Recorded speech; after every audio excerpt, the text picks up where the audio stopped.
لیکن رانا ثناءاللہ صاحب نے جو جواز پیش کیا ہے، پالیسی بیان دیا ہے اسمبلی فلور پر، انہوں نے یہ کہا کہ قومی اسمبلی میں جو نشستیں ہیں پنجاب کی 50% سے زائد ہیں، تو اس طرح اثر انداز ہو سکتا ہے۔ انہوں نے ایک انتخاب پر زور دیتے ہوئے یہ پالیسی بیان جاری کیا، لیکن اس کو محض اتفاق کہیں گے صافی صاحب؟ ایک طرف آپ پارلیمنٹ میں پالیسی بیان دیتے ہیں اور اسی رات الیکشن کمیشن کا یہ فیصلہ آ جاتا ہے۔ نہیں مریم، اتفاق اگر آپ سمجھ رہی ہے یا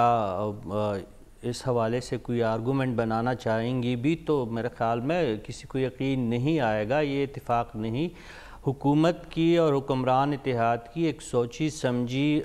ایک جو سوچ تھی اور ایک جو پلان تھا، اس کے مطابق سب چیزیں ہو رہی ہے، اور ابھی تک ان کے مقاصد کا حصول بھی انہی کے حق میں بظاہر ہمیں نظر آ رہا ہے۔ آپ نے دیکھا کہ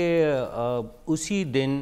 چیف جسٹس آف پاکستان نے ایک تقریب میں خطاب کرتے ہوئے یہ کہا کہ اگر الیکشن کمیشن نے صحیح طریقے سے انتخابات کا انعقاد نہیں کیا تو سپریم کورٹ مداخلت کا حق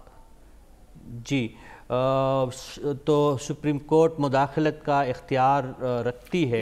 چند ہی گھنٹوں کے بعد الیکشن کمیشن ایک کیس کی سماعت میں تقریب میں غلام محمد ڈوگر کے کیس کی سماعت میں CCPO لاہور کے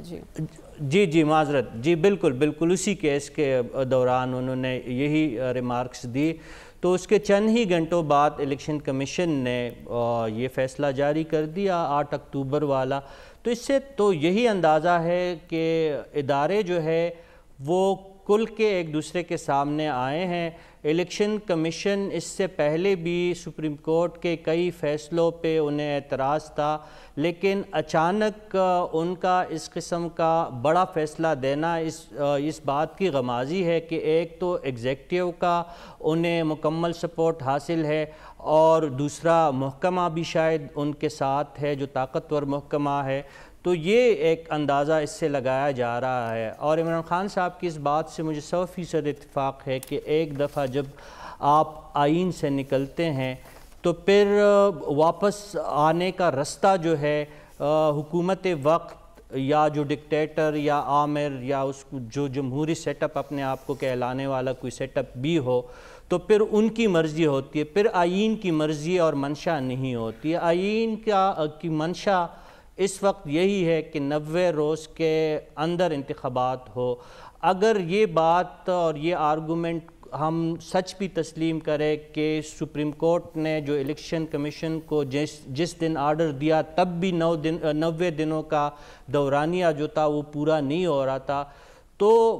یہ کوئی جواز نہیں ہے۔ وہ چند دنوں کی بات تو آپ ایڈجسٹ کر سکتے ہیں، لیکن 8-9 مہینے جو ہے اس کو آپ ایڈجسٹ نہیں کر سکتے۔ اور جو آپ کا سوال کا جو پہلا حصہ تھا کہ یہ کوئی اتفاقی بات ہے، تو میں اسی طرف واپس آنا چاہتا ہوں کہ اتفاقات اتنے مسلسل نہیں ہوتے اور اتنے تواتر سے حکمران جماعت کے حق میں بھی نہیں ہوتے، اور آپ کی اسی پروگرام میں کئی مرتبہ عرض کر چکا ہوں